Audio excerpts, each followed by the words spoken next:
Maid's daughter paid cab fare for old lady, unaware she's mafia boss's mom. The smell of industrial lemon polish had become a permanent part of Sofia Ramos's life.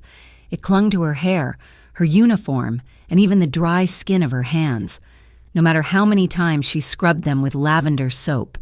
At 23 years old, Sofia knew the geography of Harborview not by its streets or landmarks, but by the floor textures of its various buildings. She knew the plush, forgiving carpets of the executive suites in the financial district, the scuffed linoleum of the mid-range motels near the highway, and the cold, unyielding marble of the Grand Harbor Hotel, where she was currently on her knees, buffing a smudge that refused to disappear. Her back ached with a dull, throbbing rhythm that matched the ticking of the clock on the wall. It was nearly 7 in the evening.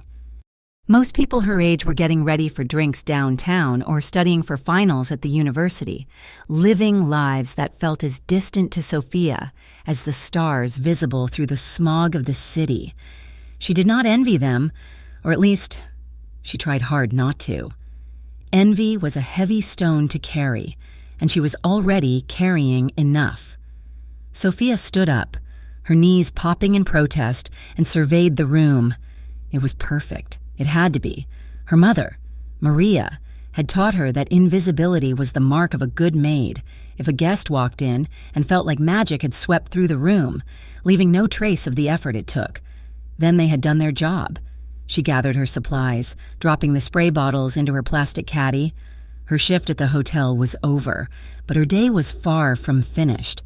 There was the commute home, the dinner preparation, and the careful balancing act of the household budget. She walked down the service corridor, the silence of the back hallways a stark contrast to the bustle of the lobby she avoided. When she finally stepped out of the service entrance, the city of Harborview greeted her with a damp, chilly gust of wind. It was late October, and the air held the promise of a bitter winter. Sofia pulled her thin coat tighter around her frame. She checked her phone. She had missed the express bus. The next local one would not arrive for another 40 minutes.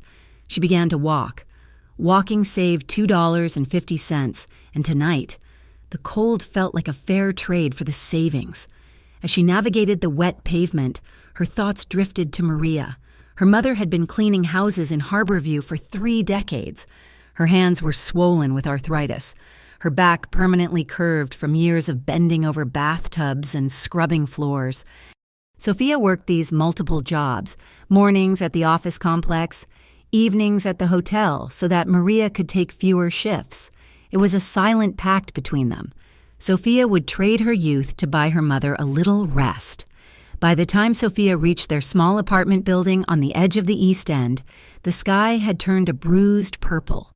She climbed the 4 flights of stairs, the scent of garlic and frying onions wafting from the neighbors' doors. Inside apartment 4B, the air was warm. Maria was already at the stove, stirring a pot of soup that smelled of chicken broth and oregano.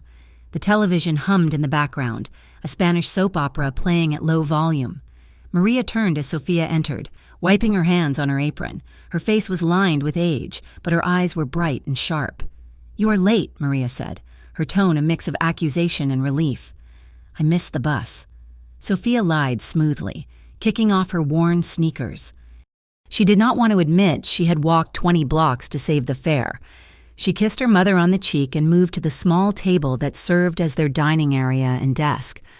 A stack of envelopes sat next to the salt shaker, the electricity bill, the rent notice, a reminder about the rising cost of their heating oil. Sofia felt the familiar tightening in her chest, the sensation of running a race where the finish line kept moving further away. "Sit," Maria commanded, ladling soup into a chipped bowl. "You look pale. You are working too much. Sofia, a girl your age should be going to parties. She should be meeting boys. She should be studying." "I am saving for school," Sofia said, taking the spoon. "We talked about this. Mama, once we have a cushion, I will take night classes.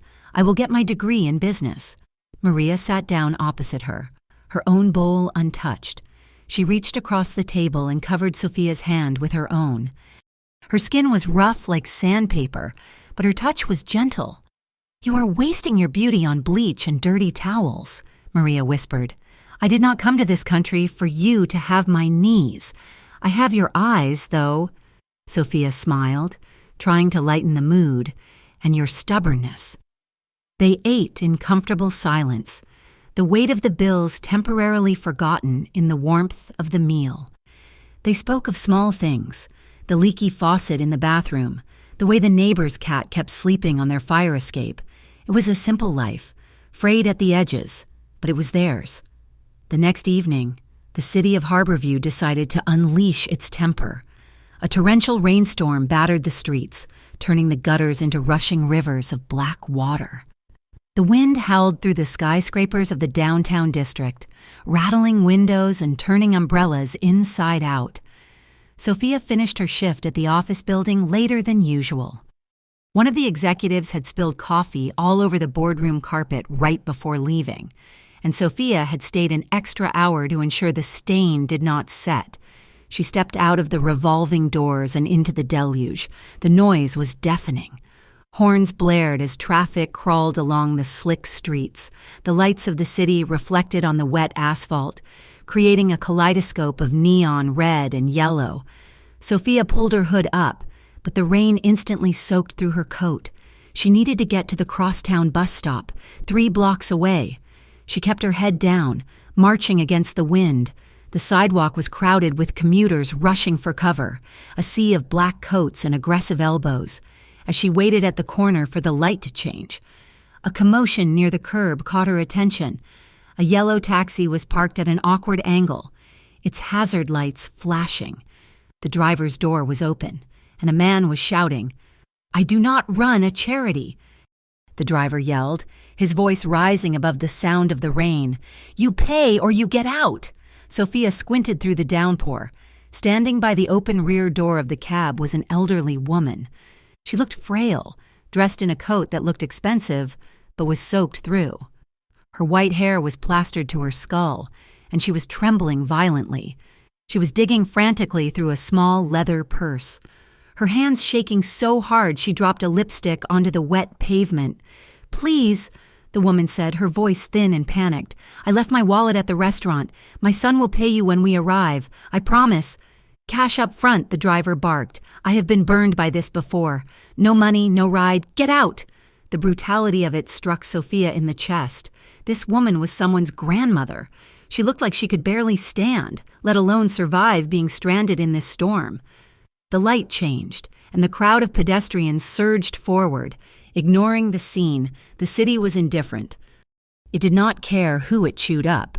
Sophia did not think. She stepped out of the flow of foot traffic and approached the cab. The driver was reaching out as if to grab the old woman's arm. "Hey!" Sophia shouted, her voice surprisingly loud. The driver spun around, rain dripping from his nose.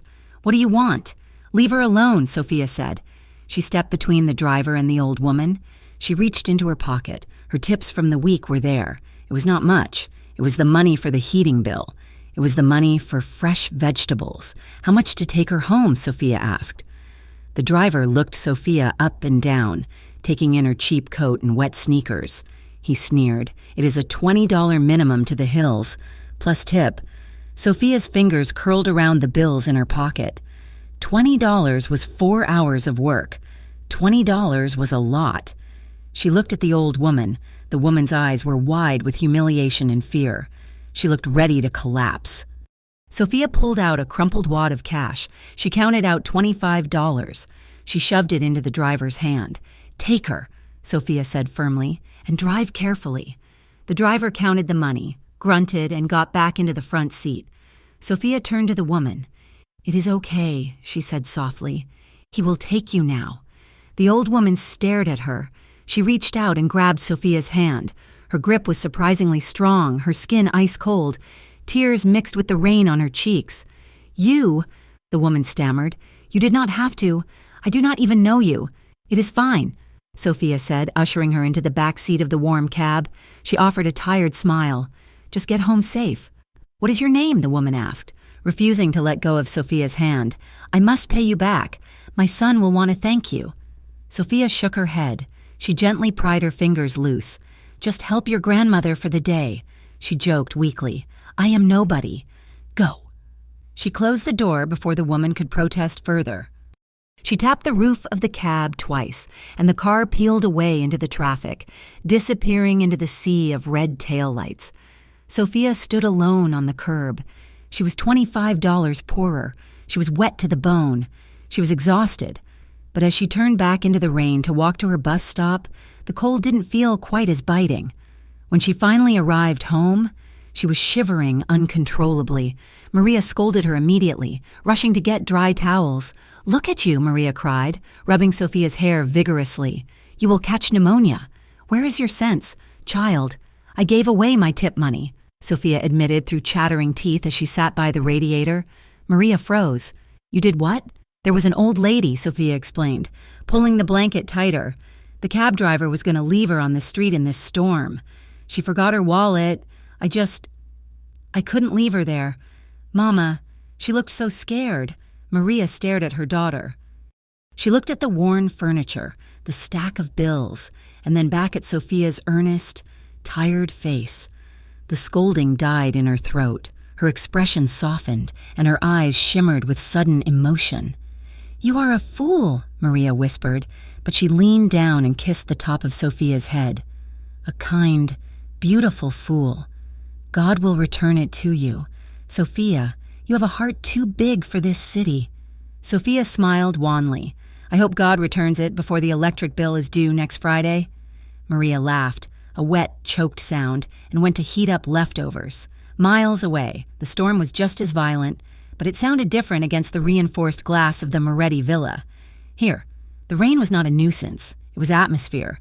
It tapped politely against the windows of the sprawling estate that sat atop the highest hill in Harborview, overlooking the glittering, grimy city below.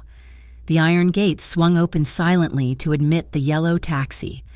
It was an anomaly in a driveway usually reserved for black SUVs and imported sports cars. Elena Moretti stepped out of the cab under the protection of the portico. The front doors of the villa opened instantly. 2 men in dark suits stepped out, their movements synchronized and alert. One of the men moved to intercept the driver, handling the situation with a quiet, terrifying efficiency, while the other held an umbrella that was unnecessary under the roof, simply out of protocol. Luca Moretti appeared in the doorway. He was a man who commanded gravity, in his mid-30s. He wore a tailored charcoal suit that cost more than Sophia made in a year. His dark hair was swept back, revealing a face that was handsome in a severe, classical way. His jaw was sharp, his eyes a dark, intelligent brown that missed nothing. He did not look like a man who shouted. He looked like a man who whispered and saw empires fall. "Mama?" Luca's voice was low, laced with immediate concern.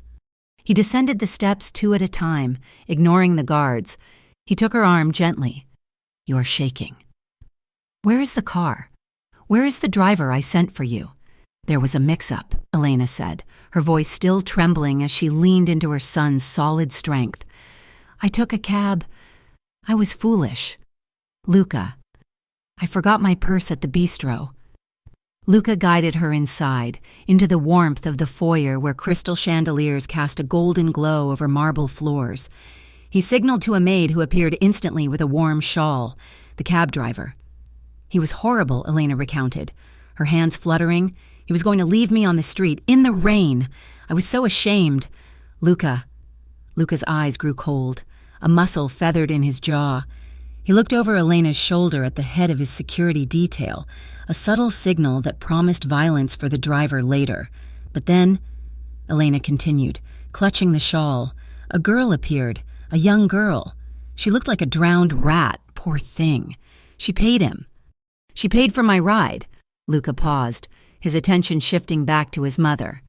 "She paid? She gave him cash," Elena said, tears welling up again. She looked like she needed that money.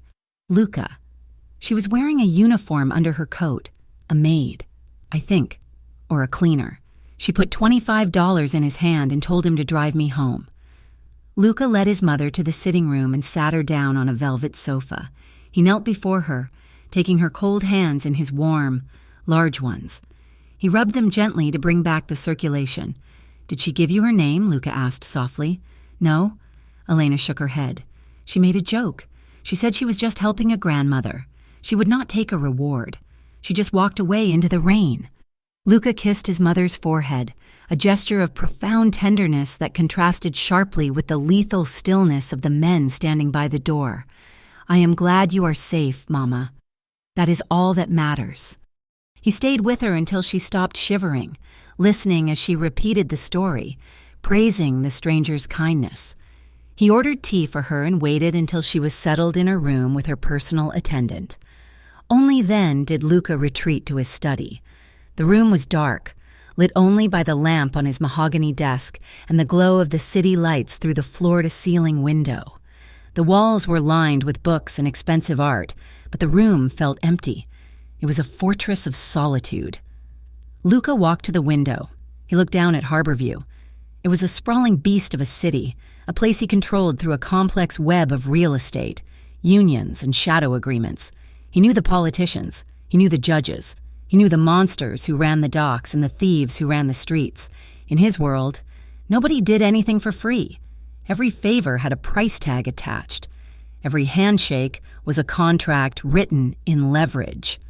The idea that a girl, a working-class girl by his mother's description, had parted with her own money to help a stranger with no expectation of return was alien.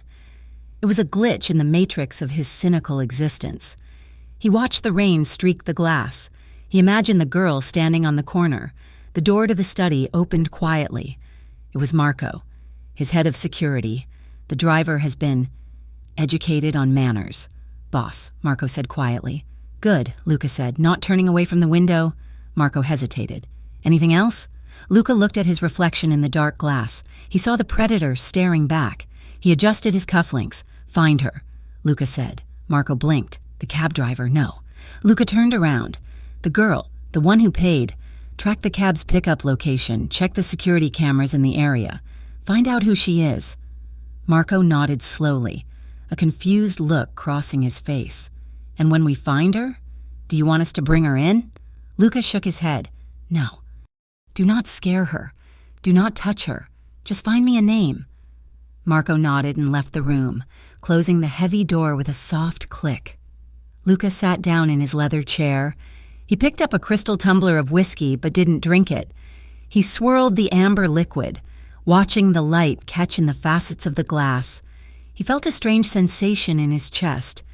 It wasn't suspicion, though his life demanded he be suspicious of everyone. It was curiosity, a burning, itching curiosity. He wanted to know what kind of person gave away what they could not afford to lose. He wanted to know if such innocence actually existed in his city, or if it was just a trick of the light. And for the first time in years, he felt a desire to balance the scales not with retribution but with gratitude. He took a sip of the whiskey. The burn felt good. Find the girl, he thought. And then, for reasons he could not articulate, he whispered into the silence of the room, "Thank you." 3 days after the storm that had drenched the city of Harborview, Maria Ramos returned to the apartment with a spring in her step that Sofia had not seen in years.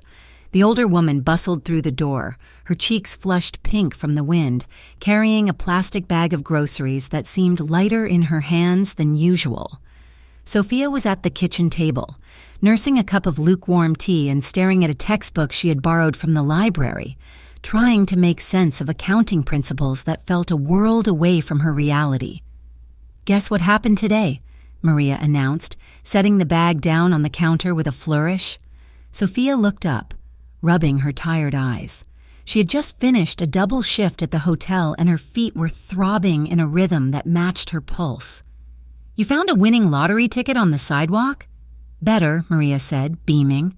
She began unpacking vegetables, her movements quick and energetic. "Mrs. Moretti called me. The nice lady from the agency? She said she needs a deep clean done on her son's apartment, a penthouse. Sofia, downtown. She specifically asked for me, and she said I could bring help. She said she would pay double the agency rate, in cash, for the day." Sofia frowned, instinctively wary. Rich people did not pay double for anything unless the mess was catastrophic or illegal. Which building is it? The Obsidian Tower, Maria said, the name rolling off her tongue like a prayer. Sophia sat up straighter. The Obsidian Tower was not just a building, it was a monument to excess. It pierced the skyline of Harborview like a shard of black glass, a place where senators and tech moguls lived above the smog line. It was on the other side of the city, a commute that would take 2 buses and a train. Mama, that is an hour away. Sophia sighed. I have the office job tomorrow night. If we go all the way downtown, I will never make it back in time. We are already stretched so thin. Maria stopped unpacking and turned to her daughter. Her expression was serious. Sophia, the money she is offering for one day is what you make in a week at the hotel. Just one day, we could pay the electric bill and put something towards the rent. Please, my back is sore, and I cannot do a place that big alone. Sophia looked at her mother's hands, twisted slightly by years of wringing out rags, and felt her resistance crumble like dry drywall. She could not say no, not when Maria looked at her with that mixture of hope and desperation. Fine, Sophia said, closing her textbook, but only this once. And if they are rude, we leave. They are not rude, Maria insisted. Mrs. Moretti is a saint. You will see. The next morning, the city was gray and steel cold. They took the early bus, watching the neighborhood change from the cramped brick tenements of the East End to the wide, tree-lined avenues of the financial district.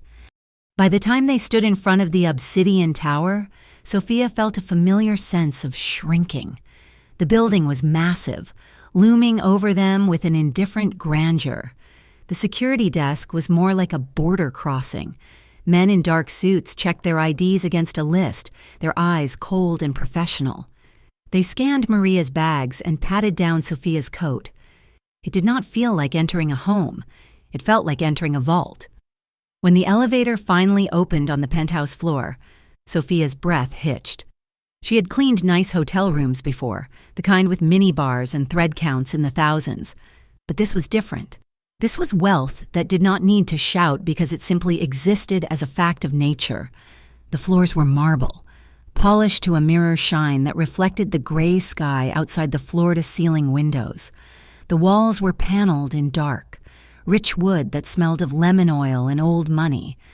Abstract art that looked like violent slashes of paint hung in gilded frames, and the furniture was low, modern, and intimidatingly leather. Sophia looked down at her own feet. Her white sneakers, scuffed at the toes, let out a sharp squeak against the marble. She winced. She felt like an intruder, a stain on a pristine canvas. Maria, however, was already in work mode. She tied her apron tight. Okay, Mrs.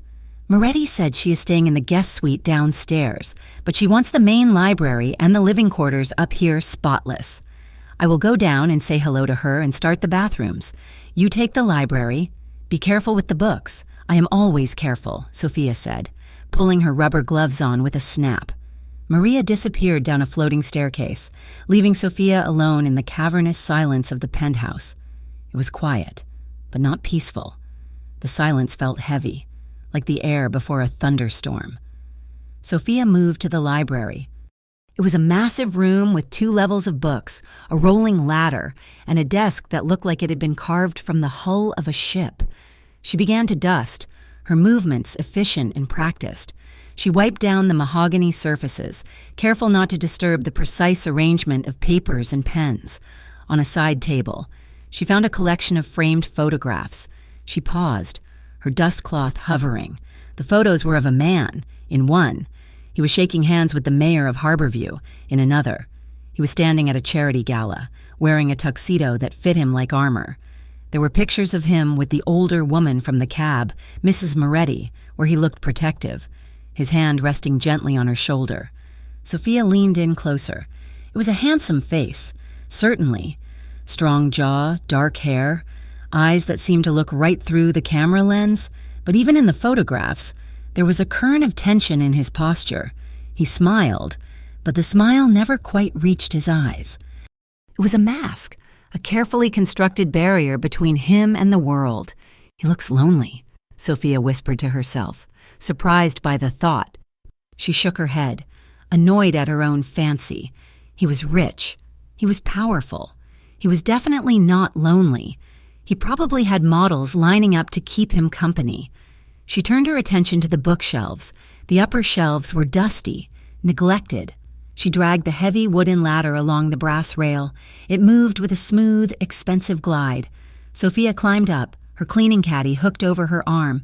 She was 10 feet in the air, reaching for the top of a row of leather-bound encyclopedias. The sound of the elevator pinging open made her jump. She had expected to be alone for hours. Panic flared in her chest. She was just the maid. She was invisible. She reminded herself, just finish the shelf and get down. Heavy footsteps echoed on the marble floor. They were not Maria's shuffling steps. These were the confident, purposeful strides of a man who owned the ground he walked on. Sophia froze on the ladder, clutching her feather duster like a weapon. A man walked into the library. It was him, the man from the photos. He was wearing a dark blue suit, the jacket unbuttoned, his tie loosened at the collar. He was looking down at a file in his hands, his brow furrowed in concentration. He did not see her at first. Sophia held her breath. If she stayed perfectly still, maybe he would grab a book and leave. But then he stopped. He sensed something. Slowly, he lifted his head, his dark eyes scanning the room until they landed on her, perched high on the ladder. His expression was unreadable. He did not smile. He did not frown. He just stared. "Who are you?" he asked. His voice was deep, a baritone that seemed to vibrate in the quiet room. It wasn't a shout, but the authority in it hit Sophia like a physical wave.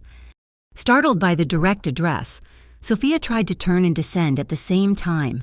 Her sneaker, the one with the worn tread, found no purchase on the polished rung of the ladder. She slipped. A small gasp escaped her lips as gravity took hold. She flailed, her hand grasping for the shelf, but she only managed to knock a heavy book loose. She fell backward. It happened in a blur, yet also in slow motion. She expected the hard impact of the floor, the crack of bone. Instead, there was a rush of movement, a blur of dark blue fabric. Strong arms caught her. The impact knocked the breath out of her, but she didn't hit the ground.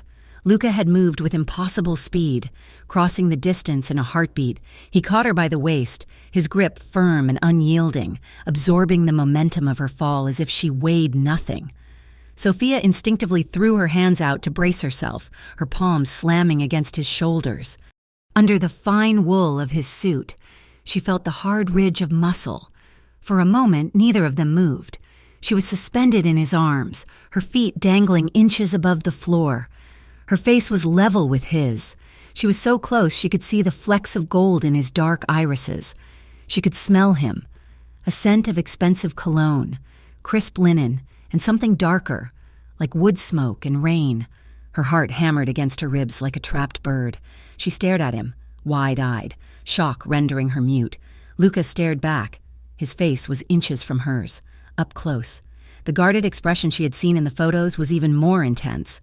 There was a faint, jagged scar running along his jawline, a white line that disrupted the perfection of his features. It made him look dangerous. It made him look real. He did not set her down immediately.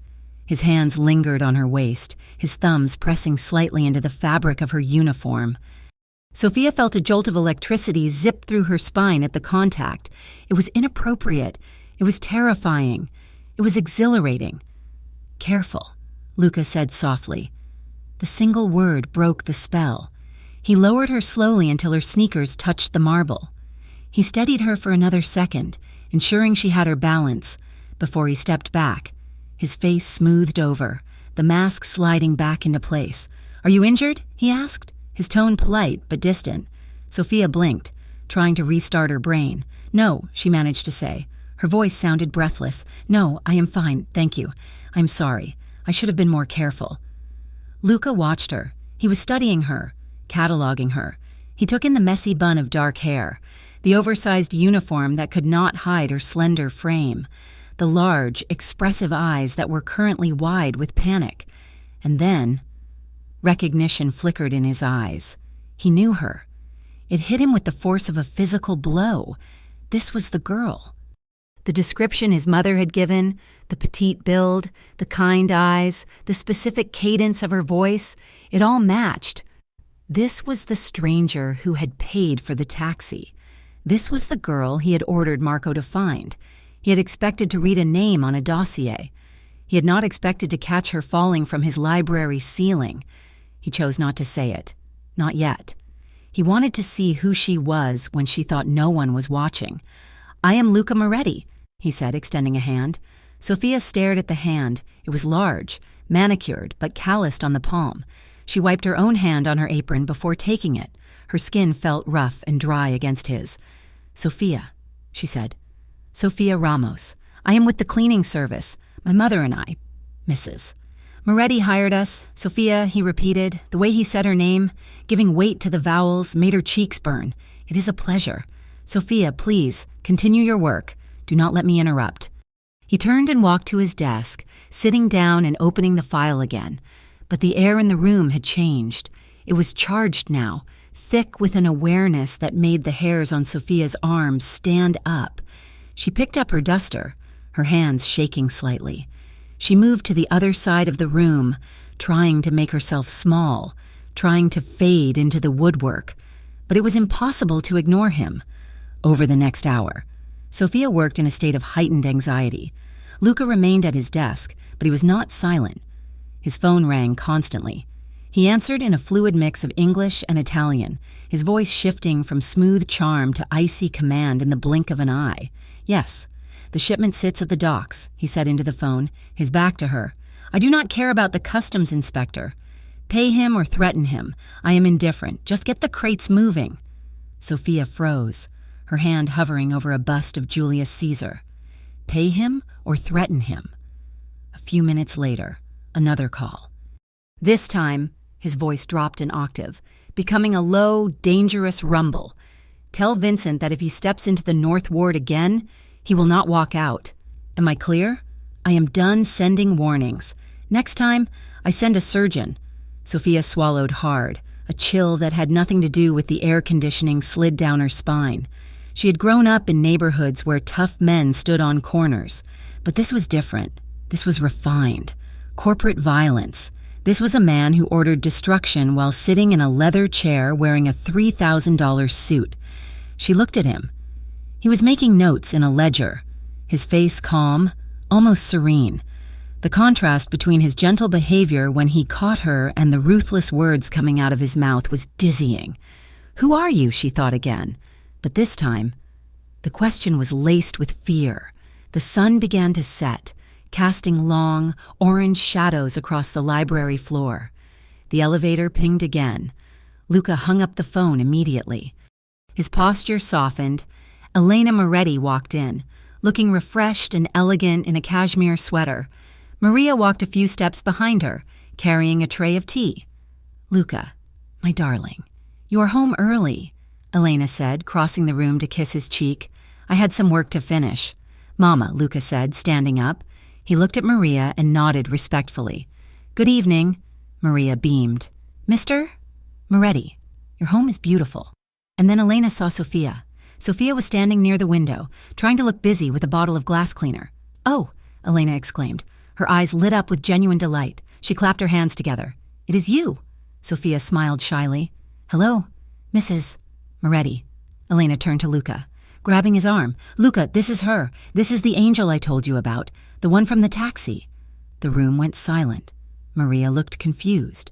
Sophia looked embarrassed. And Luca looked at Sophia with a gaze that felt like it was stripping away her layers. "I know," Luca said quietly. "We have met?" Elena rushed over to Sophia and pulled her into a warm embrace. Sophia stiffened, holding the spray bottle away so it wouldn't touch Elena's expensive clothes, but she eventually relaxed into the hug. "Thank you," Elena whispered. "You have no idea how kind you were. It was nothing." Sophia mumbled into Elena's shoulder. "Please, it was just a ride." Elena pulled back and looked at her son. "Luca, you must do something. You must thank her properly." Luca stepped out from behind his desk. He walked toward them, stopping a few feet from Sophia. The distance felt both respectful and predatory. "My mother is right," Luca said. His voice was softer now. lacking the razor edge it had held on the phone. You helped her when she was vulnerable. I owe you a debt. He reached into the inner pocket of his jacket and pulled out a leather wallet. He didn't count the bills. He simply pulled out a thick stack of $100 notes. It was more money than Sophia had ever seen in one place. It had to be at least $1,000. Please, Luca said, holding the money out to her. Take this. As a reimbursement and a token of my appreciation. The room held its breath. Maria's eyes widened at the sight of the cash. It was rent for 3 months. It was textbooks. It was winter coats. Sophia looked at the money. Then she looked at Luca's face. He was watching her with that same intense curiosity, expecting her to take it, expecting her to be like everyone else in his world, transactional. Something inside Sophia rebelled. Maybe it was pride. Maybe it was the memory of the fear in Elena's eyes that night, a fear that money couldn't fix. Maybe it was the way Luca had threatened a man on the phone just moments ago. She did not want his money. She did not want to be paid for being a decent human being. No, Sophia said. Luca blinked. Excuse me? I said no, Sophia said, her voice steady despite the pounding of her heart. I do not want your money. Luca frowned, his hand still extended. It is not charity. Sophia, it is repayment. You spent your own money. It was $25, Sophia said. It was a cab ride. I did not do it for a reward. I did it because she needed help. Maria looked like she wanted to faint. Sophia, child. She started. It is okay, Mama, Sophia said, not breaking eye contact with Luca. She lifted her chin slightly. If you want to pay us for cleaning the apartment, we will accept that. We worked for that, but I will not take money for kindness. It cheapens it. Luca slowly lowered his hand. The irritation flared in his chest. He was a man who did not like to be refused, but it was quickly overtaken by a surge of fascination. He looked at this girl, standing in her oversized uniform and squeaky sneakers, rejecting a stack of cash that could change her month, simply because of a principle. In his world, principles were flexible. Hers, apparently, were made of iron. He slid the money back into his pocket. Very well, Luca said. He studied her, a small, genuine smile playing on his lips for the first time. You are a stubborn woman. Sophia Ramos, I have been told that, Sophia replied, her cheeks flushing. Elena looked between them, sensing the sudden, thick tension in the air. She smiled a knowing, secret smile. Well, Elena said brightly, breaking the silence, then we shall just have to pay you extra for the cleaning, and I insist you stay for a cup of tea before you go. We really should be going, Sophia started to say. I insist, Luca said. He was looking at her again. The dark, dangerous businessman was back, but there was a light in his eyes now, a challenge. Sophia looked at the door, then back at him. She realized, with a sinking feeling, that she was already in too deep. Okay, she whispered. 1 cup. As Maria poured the tea, Luca sat on the edge of his desk, watching Sophia. He was intrigued, he was irritated, and he knew, with absolute certainty, that he was not going to let her walk out of his life as easily as she had walked into it. 2 weeks turned into a month, and the rhythm of Sophia's life began to fracture into 2 distinct realities. There was the reality of her cramped apartment in the East End, where the radiator hissed and the sirens wailed. And then there was the reality of the Obsidian Tower, where the air was filtered, silent, and smelled of white lilies and beeswax, twice a week, on Tuesdays and Fridays. Sophia and Maria took the long bus ride downtown. For Maria, it was the best job she'd ever held. Elena Moretti treated her less like a servant and more like a companion, often insisting that Maria sit and taste a new biscotti recipe or help her arrange flowers in the solarium. Sophia, however, found herself walking a tightrope. She cleaned the upper floors of the penthouse with a diligence that bordered on obsessive, trying to make herself invisible. But invisibility was impossible when the master of the house was watching. Her interactions with Luca were brief, sharp fragments of time that left her breathless. They passed each other in the long, marble hallways. He would be buttoning his cuff, heading out for a meeting that would decide the fate of a union contract. She would be carrying a stack of fresh towels. He would stop. He always stopped. "Good morning, Sophia." He would say, "Good morning, Mr. Moretti." She would reply, hugging the towels to her chest like a shield. His eyes would linger, dark and unreadable, tracing the line of her jaw or the stray curl escaping her bun. He asked about her classes, though she wasn't taking any yet. He asked if the heating in her building had been fixed. They were conversations about nothing. Small talk that should have been forgettable, yet the air between them crackled with a static charge that made Sophia's skin prickle long after he had walked away. One rainy Tuesday in November, Sophia arrived at the penthouse an hour early. Maria had a dentist appointment and would be coming later, so Sophia navigated the security checkpoint alone and took the silent elevator up to the sky. She expected the penthouse to be empty. It was usually deserted at 7 in the morning. She let herself in with the key card Elena had given her, stepping into the foyer. The apartment was dim, the gray morning light struggling to penetrate the storm clouds outside. She moved toward the kitchen to fill her bucket, her sneakers quiet on the floor. She pushed open the kitchen door and froze. Luca was there. He was standing at the massive granite island, his back to her. The armor of his suit was gone. He wore a crisp white dress shirt, but the top 2 buttons were undone, revealing the hollow of his throat. His sleeves were rolled up to his elbows, exposing forearms corded with muscle and dusted with dark hair. He was making coffee. The hiss of the espresso machine was the only sound in the room. He looked tired. His shoulders, usually set in a square line of intimidation, were slumped slightly, bearing the weight of something invisible. Sophia took a step back, intending to retreat, but her shoe squeaked. Luca turned slowly. He did not look surprised. He looked resigned, as if he had been waiting for a ghost and found her instead. "You are early," he said. His voice was rough, like gravel over velvet. It lacked the polished edge he used for the outside world. "I am sorry," Sophia stammered, gripping the strap of her bag. "I did not mean to intrude. I can wait in the lobby until you leave." "Stay," Luca commanded softly. He turned back to the machine. "Do you want coffee?" "Yes," Sophia said, surprising herself. "Thank you." She walked further into the room, setting her bag on a stool. The kitchen felt impossibly intimate. It was a space for families, for morning rituals, and here she was, standing in the semi-darkness with the most dangerous man she had ever met. Luca placed a small ceramic cup in front of her.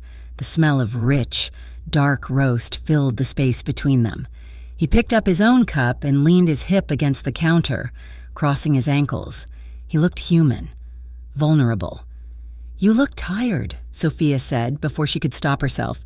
"I do not sleep much," Luca admitted, blowing on his coffee. "The city is loud, even from this height, and silence is even louder." "I know that feeling," Sophia said, wrapping her hands around the warm cup. "My mother worries when I stay up. She says I think too much."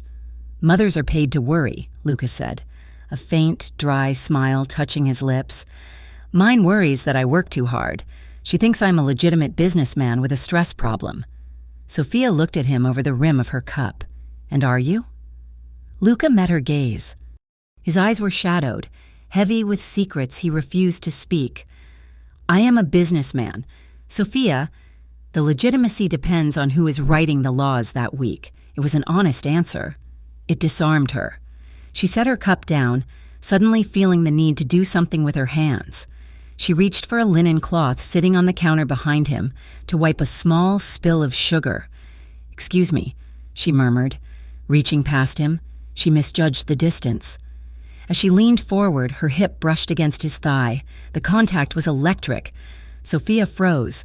Luca did not move away. Instead, he turned toward her, trapping her between his body and the granite counter. The air left the room in a rush. She looked up, startled. He was so close. She could see the individual lashes framing his eyes, the dark stubble shading his jaw. He smelled of espresso and cedar and warm, living skin. "Sophia," he whispered. It was not a question, it was a plea. He reached out, his hand finding the curve of her waist. His grip was firm, instinctive, steadying her though she hadn't stumbled. His thumb brushed the fabric of her uniform, sending a shiver racing down her spine. Her heart hammered against her ribs, a frantic rhythm that she was sure he could feel. She should pull away. She should remind him that she was the maid and he was the boss. She should run. But she didn't. She stayed. Her breath catching in her throat, her eyes locked with his. Luca's gaze dropped to her lips. His pupils were blown wide, swallowing the brown. He leaned in, just an inch. The movement was slow, giving her every chance to stop him. Sophia felt a pull in her chest, a magnetic force drawing her toward him. She parted her lips, a silent invitation she hadn't meant to offer. For a heartbeat. The world narrowed down to the warmth of his hand on her waist and the proximity of his mouth. Then, Luca shut his eyes tight, his jaw clenched. "I cannot," he muttered, his voice strained. He released her waist as if her skin burned him. He stepped back, putting 3 feet of cold air between them. He ran a hand through his hair, destroying its perfect style. "I apologize," he said, his voice returning to a clipped, formal tone. "That was inappropriate. I am exhausted. Forgive me." Sophia stood by the counter, cold and bereft, her skin still tingling where he had touched her. "It is okay," she whispered, though her voice shook.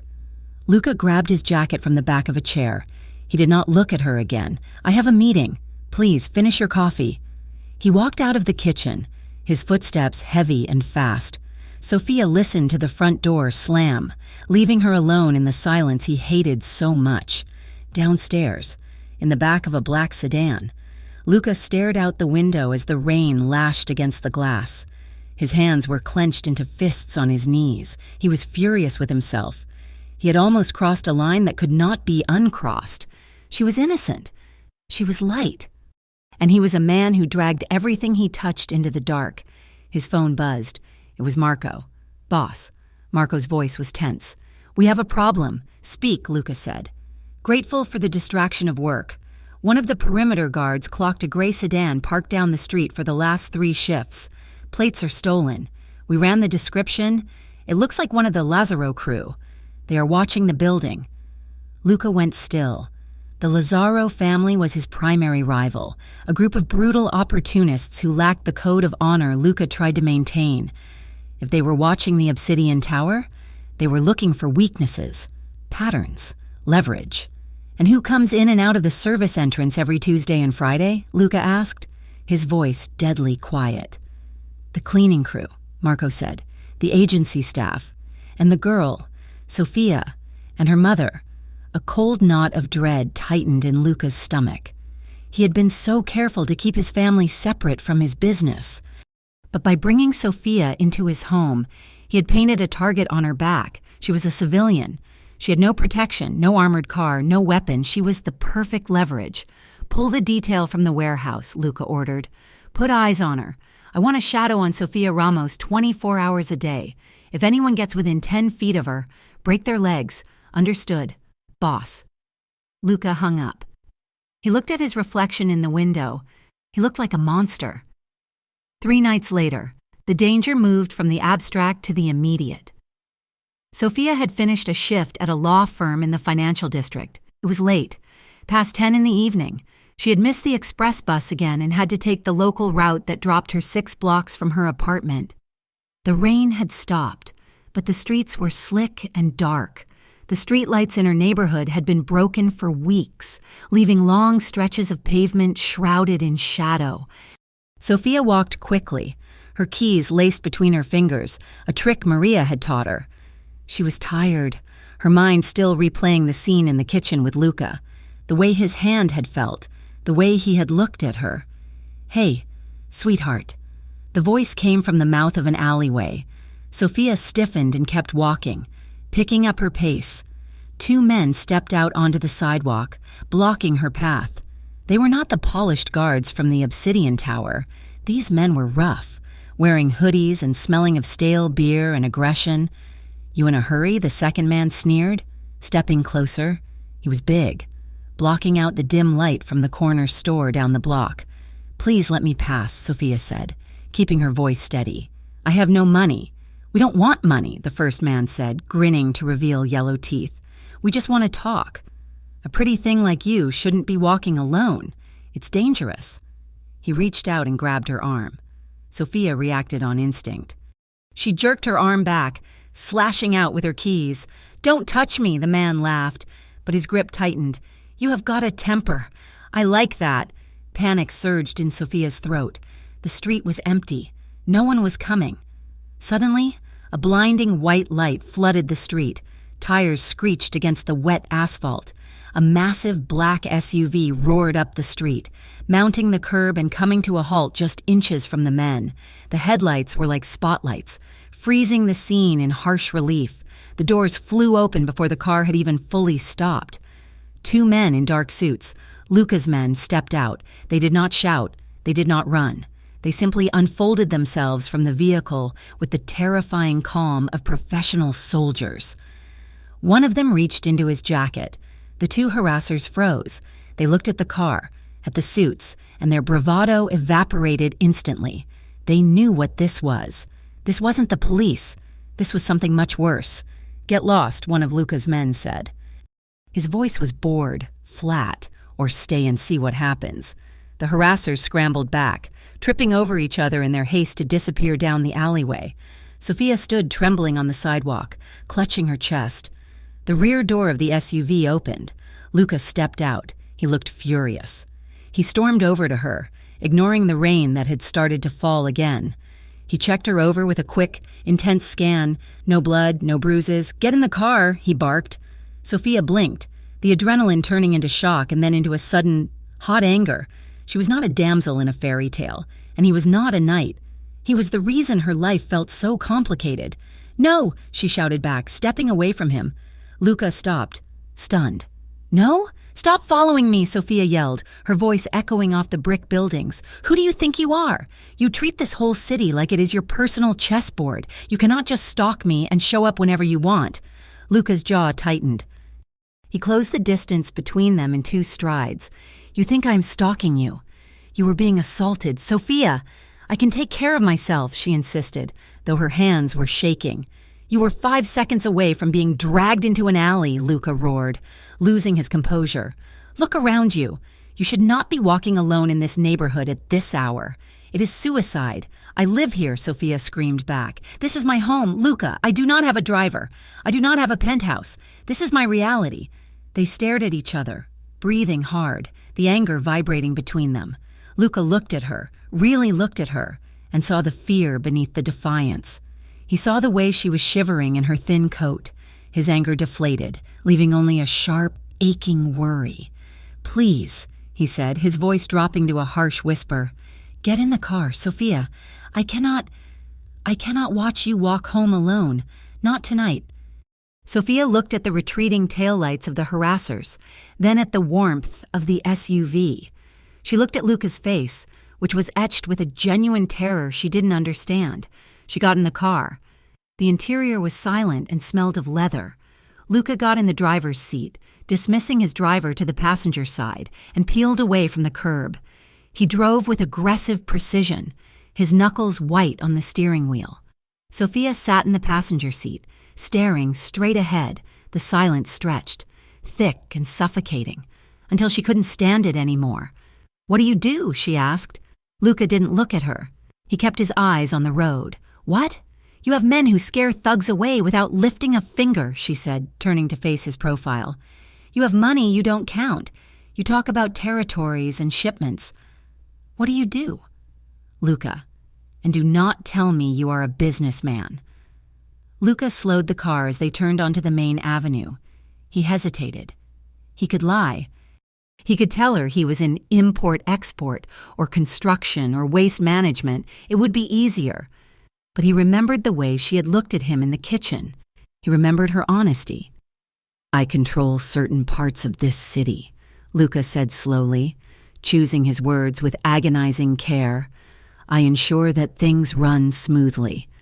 I settle disputes that the courts cannot settle. I protect people who pay for protection." Sophia felt a cold weight settle in her stomach. "Like the Mafia?" Luca flinched at the word. "It is more complicated than that, but yes, It is not all clean. Sophia, my hands are not clean.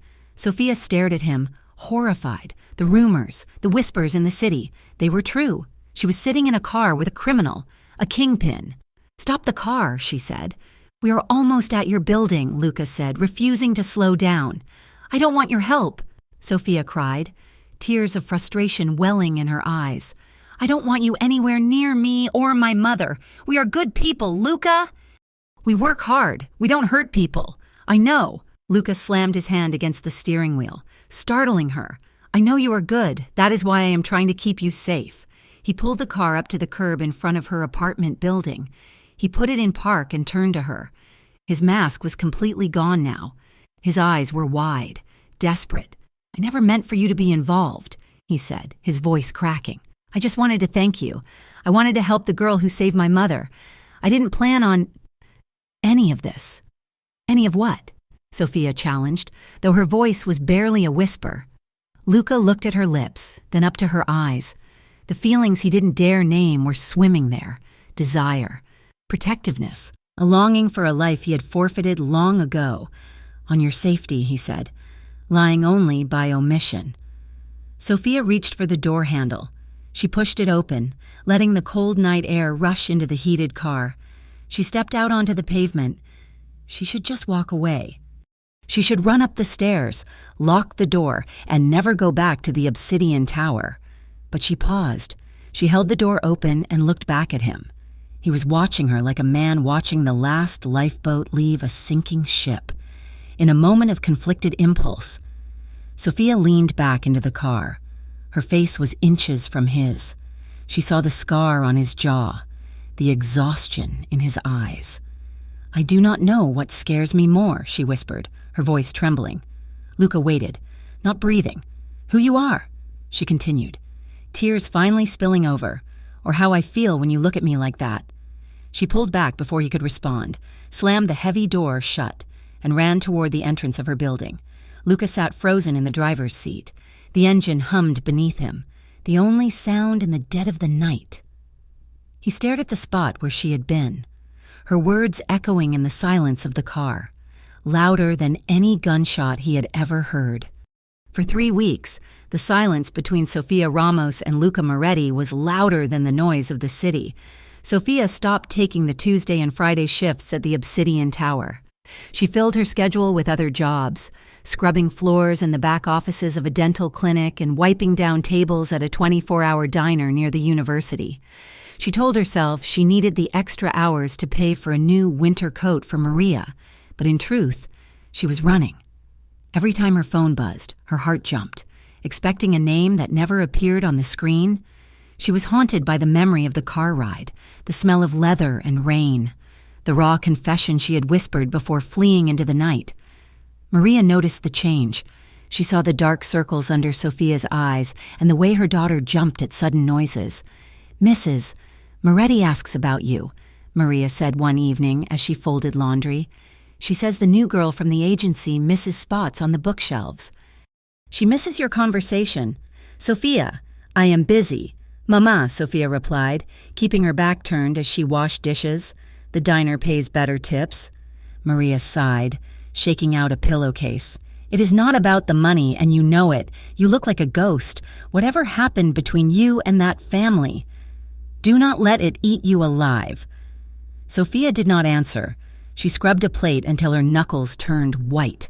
Across the city, in the steel and glass fortress of the Obsidian Tower, Luca Moretti was fighting a war on 2 fronts. The first front was against Vincent Lazzaro. Vince was a relic of the old world, a man who believed power was demonstrated through brutality rather than strategy.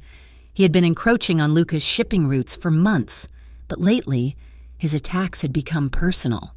He was probing, testing the perimeter of Luca's life, looking for a crack in the armor. The second front was internal. Luca sat in his office, the lights dimmed, staring at a surveillance report. He had kept his promise. He had a detail watching Sophia's apartment building around the clock. He knew when she left for work. He knew when she bought groceries. He knew she was avoiding him. Boss. Marco said, May, stepping into the room. We caught one of Lazzaro's runners near the East End. He was asking questions at the local bodegas. What kind of questions? Luca asked, his voice low. Marco hesitated. He was asking about the maid service, specifically about the older woman who works the tower. And her daughter. Luca went still. The pencil in his hand snapped with a sharp crack. They know, Luca whispered. Vince knows I have a soft spot. Increase the detail on the Ramos apartment, Luca ordered, standing up and walking to the window. If Vince Lazzaro thinks he can use them to get to me, he's going to find out exactly why I run this city. The separation broke on a Tuesday evening. Maria had come down with a fever, her face flushed and her joints aching. She refused to call out of work, terrified of losing the Moretti account, until Sophia physically took the phone from her hand. I will go, Sophia said, tucking a blanket around her mother. I will do the shift. You stay in bed. Elena Moretti had pleaded on the phone, her voice thick with worry, not for the cleaning, but for Maria. Sophia felt trapped. She could not abandon Elena, and she could not let her mother down. When she swiped her keycard for the penthouse elevator, her hands were shaking. The apartment was quiet. It was late, past 8 in the evening. Sophia moved through the rooms like a phantom, dusting, polishing, trying to leave no trace of her presence. She saved the living room for last. She found Elena asleep in a large velvet armchair by the window, a book resting on her lap. The only light came from a floor lamp that cast a warm, golden glow over the room, softening the harsh modern lines of the furniture. Sophia smiled softly. She moved to pick up a blanket from the sofa to drape over the older woman. The front door opened. Sophia froze. The heavy thud of the door closing echoed in the silence. Footsteps, familiar, heavy, exhausted, approached the living room. Luca walked in. He was soaking wet. He had clearly been out in the rain without an umbrella.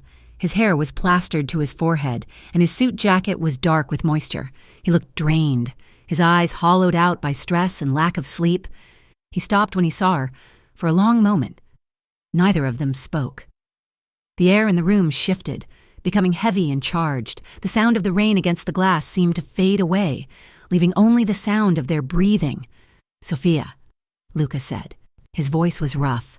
I am filling in for Maria, Sophia whispered, clutching the blanket to her chest. She is sick. I tried to be quiet. Luca looked at his sleeping mother, then back to Sophia. His gaze traveled over her, taking in her messy bun, her uniform, the nervous way she bit her lip. He looked like a man starving for water who had just found a spring. Thank you, he said, stepping further into the room, for taking care of her, for taking care of this place. I should go, Sophia said, though her feet remained rooted to the spot. Don't, Luca said. He walked toward her, stopping just outside of touching distance. The scent of rain and cedar engulfed her. He looked at her with such naked intensity that Sophia felt her knees weaken. Why have you been hiding? Luca asked softly. Because I am smart, Sophia replied, her voice trembling. Because you are dangerous, Luca, and because, Luca prompted. Because I cannot stop thinking about you, Sophia admitted. The words tumbled out, unbidden. I am terrified of who you are. I look at your life, at the men with guns, at the secrets, and I want to run. But then I look at you, and I do not want to run at all. It makes no sense. Luca closed his eyes for a second, as if her words were a physical blow. When he opened them, the darkness was gone, replaced by a burning, desperate heat. He took a careful step toward her. He raised his hand slowly, giving her ample time to back away, to leave, to end it. She did not move. He reached out and cupped her cheek. His hand was warm, his thumb calloused as it brushed away a tear she hadn't realized had fallen. I should tell you to run, Luca whispered, his thumb tracing the line of her jaw. I should make you leave and never let you come back. But I am a selfish man. Sophia trembled under his touch. Her heart was pounding so hard she thought it might bruise her ribs. She looked up at him, seeing the conflict warring in his eyes, and she made her choice. She closed the distance.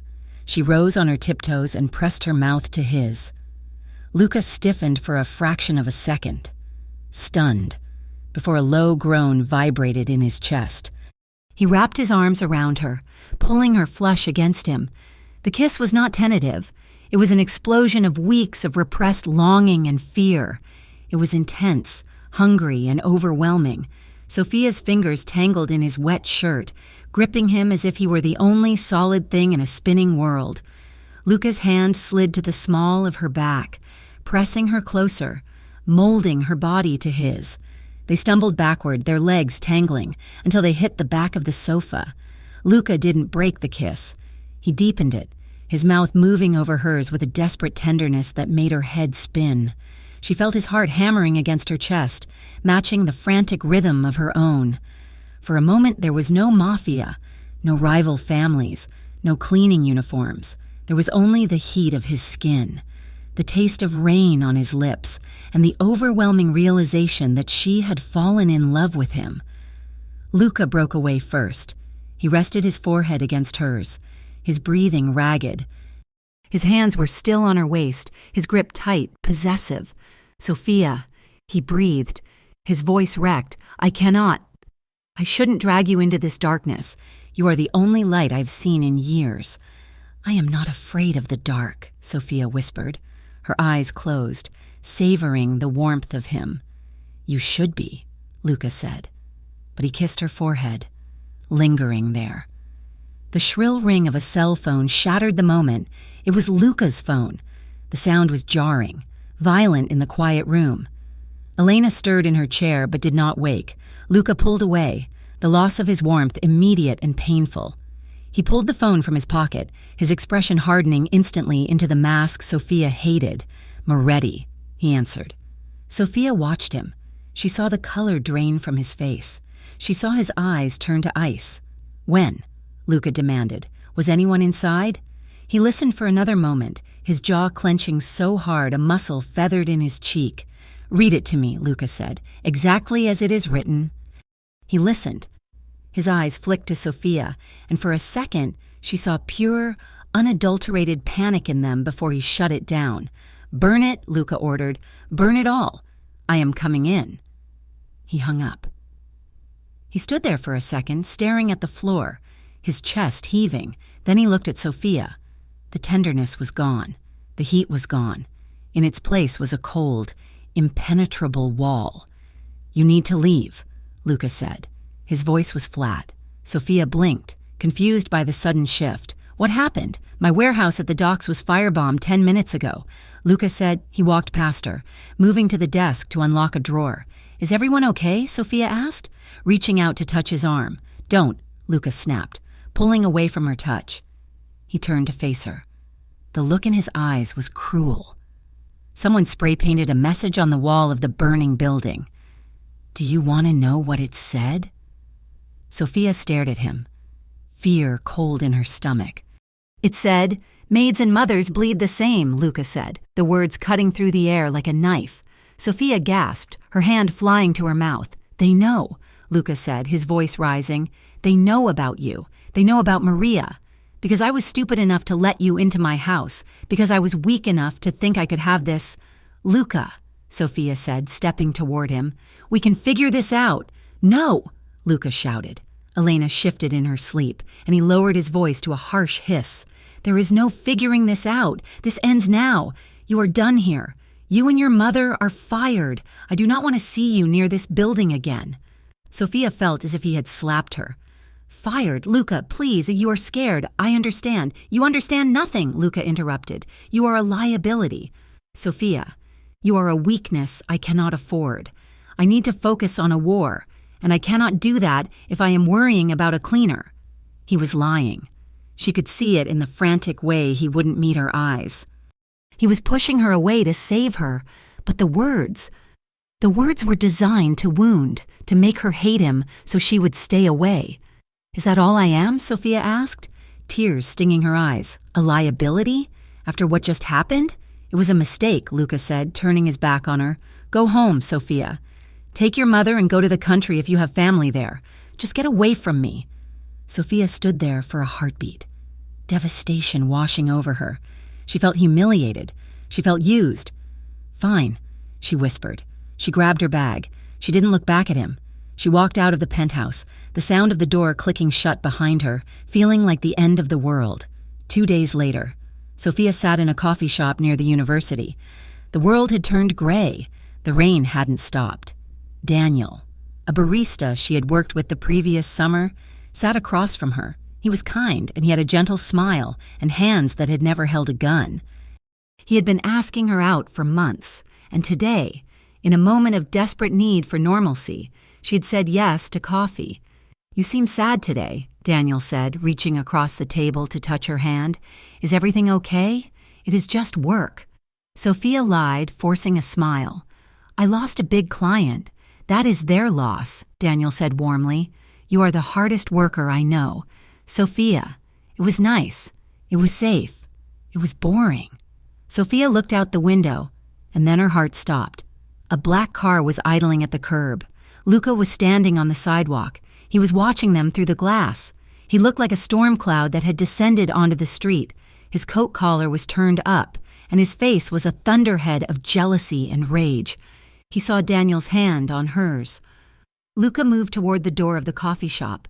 Sophia stood up abruptly, knocking her chair back. "I have to go," she said to a startled Daniel. "Sophia?" Daniel asked. "I am sorry," Sophia said. She ran for the door, intercepting Luca before he could step inside. She pushed him back onto the sidewalk. "What are you doing here?" she hissed. Luca looked over her shoulder at Daniel, his eyes dark with a dangerous possessiveness. "Who is he? That is none of your business," Sophia cried. "You fired me, remember? You told me to get away from you. I told you to be safe." Luca snarled. "I did not tell you to replace me with some college boy 2 days later." "Replace you?" Sophia laughed, a sharp, hysterical sound. "You broke my heart, Luca. You threw me out. I'm trying to forget you exist." "You are doing a poor job of it," Luca countered, stepping closer. He loomed over her, radiating heat and anger. "I have men watching your apartment to keep you alive, and you are out here playing house with him? You have men watching me?" Sophia was outraged. She shoved his chest. "Stop controlling my life. You do not own me. I'm trying to keep you breathing," Luca shouted back. "I would rather breathe without you than be suffocated by you," Sophia yelled. They were screaming at each other on the sidewalk, oblivious to the passers-by staring at them. The tension that had been building since the warehouse fire, the fear, the longing, the jealousy, finally boiled over. "You are reckless," Luca growled, grabbing her upper arms. "You walk around this city like nothing can touch you. And you are a coward," Sophia shot back, gripping the lapels of his leather jacket. "You push people away because you are too scared to let them love you." The word hung in the air between them. Love. Luca stared at her. His grip on her arms tightened, not to hurt, but to hold. His eyes searched hers, frantic and wild. "You are right," he whispered hoarsely. "I am a coward." He yanked her toward him. This kiss was different from the one in the penthouse. That one had been tender. This one was war. He kissed her hard, devouring her, pouring all his frustration and fear into the contact. He backed her up against the brick wall of the coffee shop, into the shadows of the awning. His hands roamed over her back, desperate to verify she was real. She was there. She was his. Sophia responded with equal force. Her hands gripped his jacket, pulling him closer, her fingers digging into his waist. She kissed him back with an anger that matched his, a fierce reclamation of the ground she had lost. They broke apart, gasping for air, their foreheads resting against each other. They were hidden in the shadows, but they both knew they were exposed in every way that mattered. "You are impossible," Luca groaned against her lips, "and you are a disaster," Sophia whispered back, refusing to let go of his jacket. "We cannot do this," Luca said, even as he leaned in to kiss her neck. "It is too dangerous." "Then stop following me," Sophia challenged, tilting her head back to give him access. "Stop showing up." "I can't," Luca admitted, his voice ragged. "I tried. I can't." "Then figure it out," Sophia said, pulling his face back to hers. "Figure out how to save yourself. Luca, because I am not going anywhere." Luca looked at her, really looked at her, and saw the steel spine beneath the soft exterior. She wasn't asking for permission. She was giving him an ultimatum. He kissed her again, slower this time. A seal on a promise he wasn't sure he could keep. "Get in the car," he said against her mouth. "I am taking you home, and this time—" Sophia didn't argue. The war Luca had tried to keep at the edges of the city finally arrived at Sophia's doorstep on a Tuesday afternoon. It happened fast. Maria was leaving a cleaning job at a brownstone in the West End. As she descended the stone steps to the sidewalk, a man in a black hoodie brushed past her. It looked accidental, a clumsy shove in a crowded city, but the force was deliberate. Maria tumbled down the last 4 steps, landing hard on the concrete. The man paused just long enough to lean down. "Tell your daughter to choose her friends better," he hissed, before disappearing into the crowd. At St. Jude's Hospital, the fluorescent lights hummed with an irritating buzz that made Sophia's headache worse. She stood by the bed where Maria lay sleeping, her arm in a sling and a bandage on her forehead. The doctors said it was just a sprained wrist and bruising, but the image of her mother broken and bleeding on the pavement was burned into Sophia's mind. Luca stood in the corner of the room. He had arrived 10 minutes after Sophia, flanked by 2 guards he had left outside the door. He hadn't spoken since he walked in. He just stared at Maria's sleeping form, his face a mask of stone. "This is your fault," Sophia whispered. "She didn't shout. She didn't have the energy." "I know," Luca said. His voice was devoid of emotion, which was more terrifying than if he had yelled. He looked at Sophia. His eyes were cold. "Dead things. This ends tonight." "I will burn Lazzaro's entire operation to the ground." "No," Sophia said, turning to face him. "No more burning. Luca, that is what got us here. This was a message." "Sophia," Luca said, his hands clenching into fists at his sides, "if I do not answer, the next time they won't just shove her."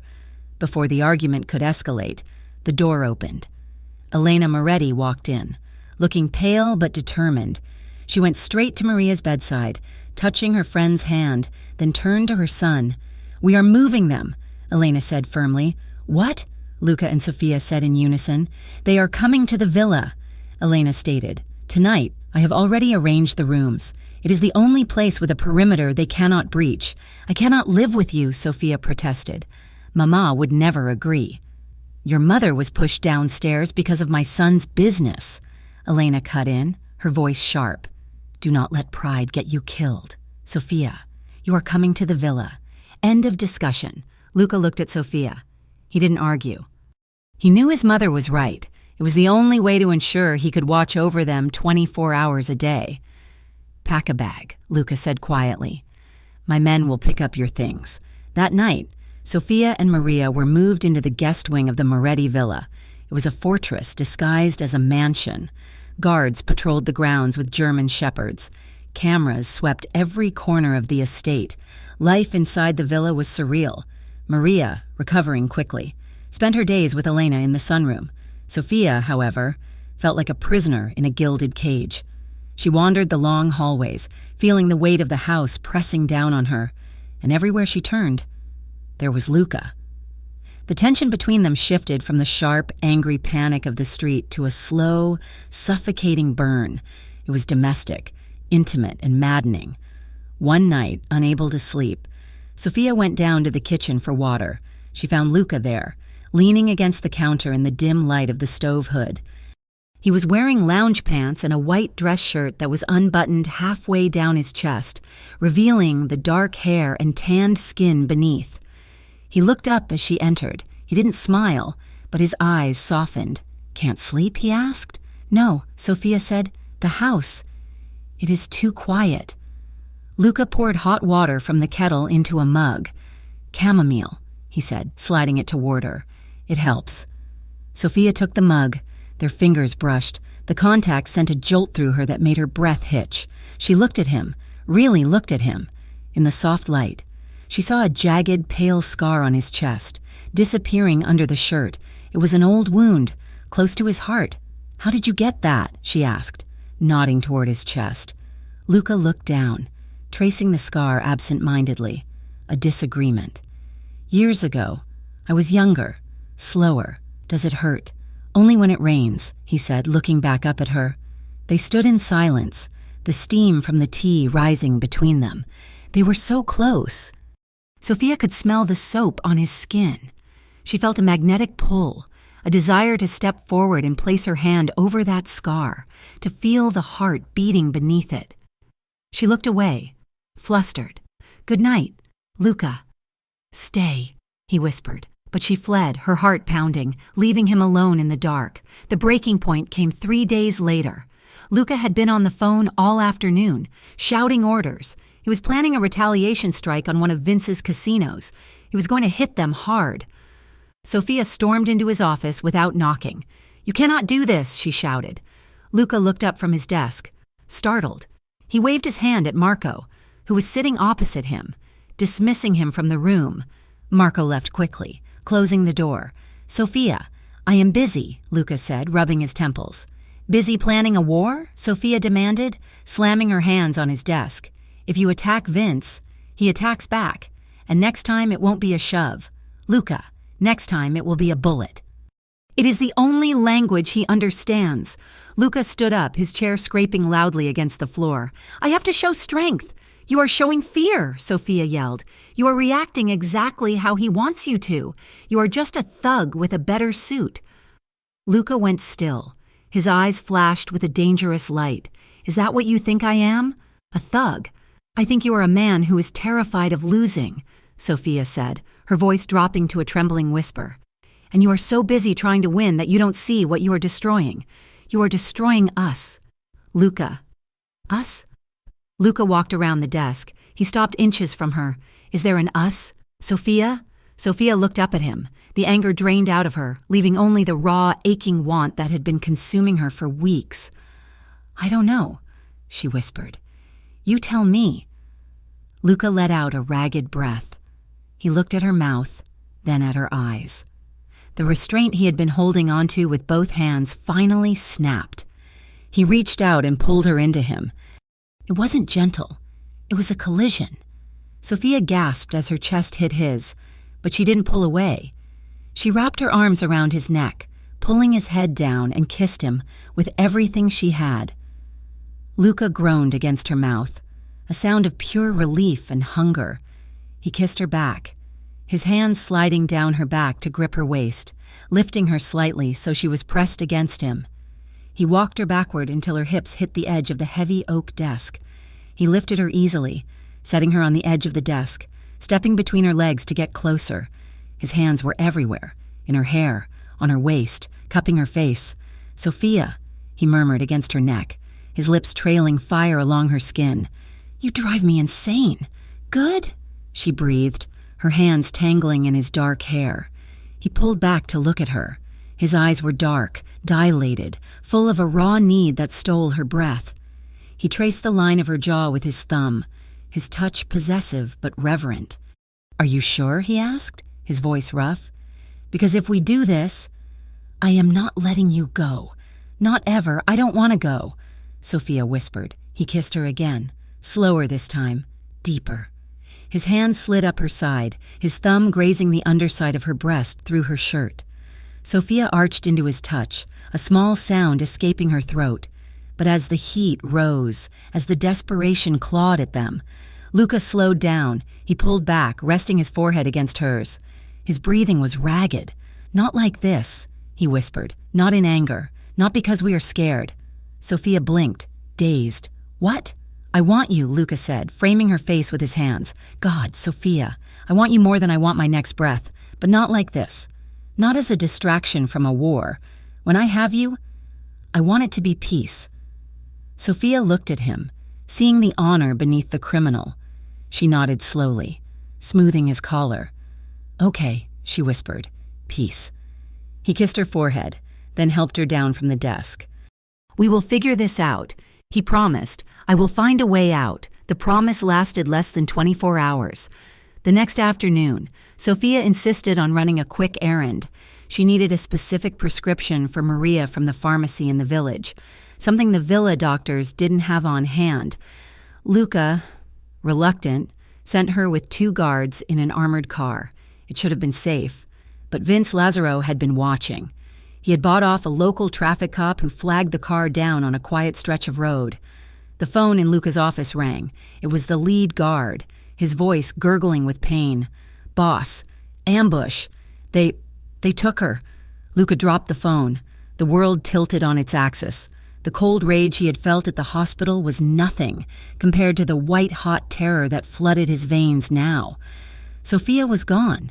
She woke up in a chair, her wrists zip-tied behind her back. The smell of rust and salt water filled her nose. She was in a warehouse, large and echoing. Vince Lazaro stood in front of her. He was a small man with a face like a rat and eyes that held zero empathy. "So this is the weakness," Vince sneered, circling her. "Pretty, but stupid."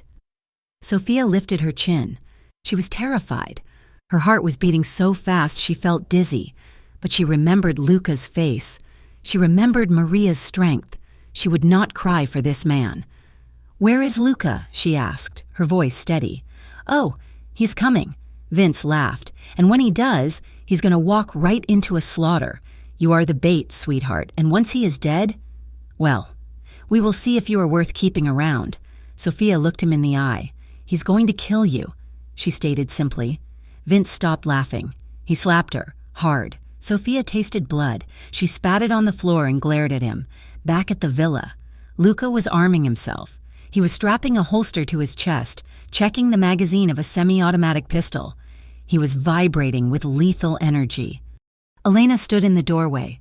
She looked at her son, seeing the boy she had raised turning into a weapon.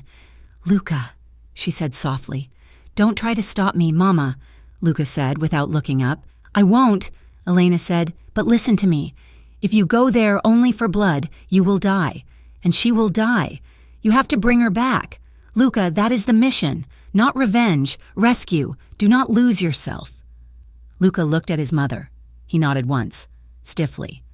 "Marco, get the team," Luca ordered into his radio. "We are going to the docks." The warehouse district was a maze of shipping containers and shadows. Luca's team moved like ghosts, taking out the perimeter guards with silenced weapons. Inside, Vince grew impatient. He paced back and forth, checking his watch. "He's not coming," Vince muttered. "He abandoned you." "He is here," Sophia said quietly. As if on cue, the lights in the warehouse shattered. Darkness plunged the room into chaos. Gunshots echoed, deafening and bright flashes in the dark. Men shouted. Sophia didn't wait to be rescued. She used the confusion to throw herself sideways, tipping the chair over. She landed hard on her shoulder but ignored the pain. She dragged herself behind a stack of crates, sawing her zip ties against a rusty nail protruding from the wood. Bullets chipped the concrete floor near her head. She squeezed her eyes shut. "Luca!" she screamed, hoping he could hear her over the noise. Luca was moving through the warehouse like a wraith. He fired with precision, dropping 2 of Vince's men. He wasn't looking for Vince. He was scanning the corners, the shadows.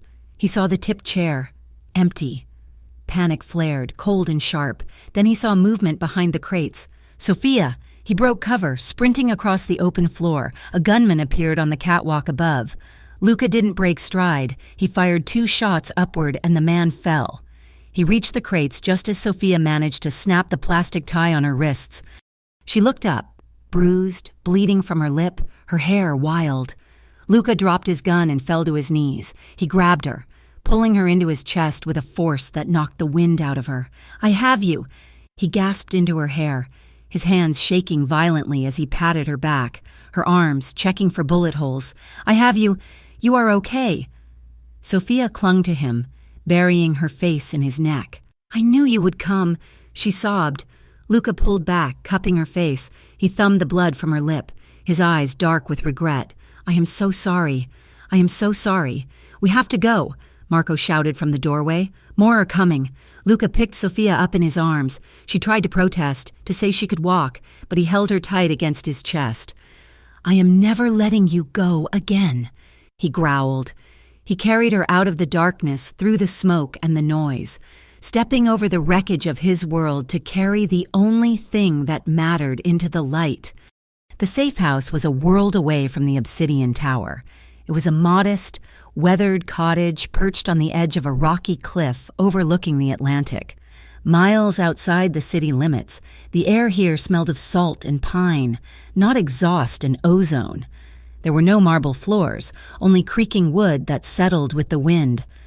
Luca had driven them there in silence, his hand gripping Sophia's thigh as if to ensure she was still real, still there.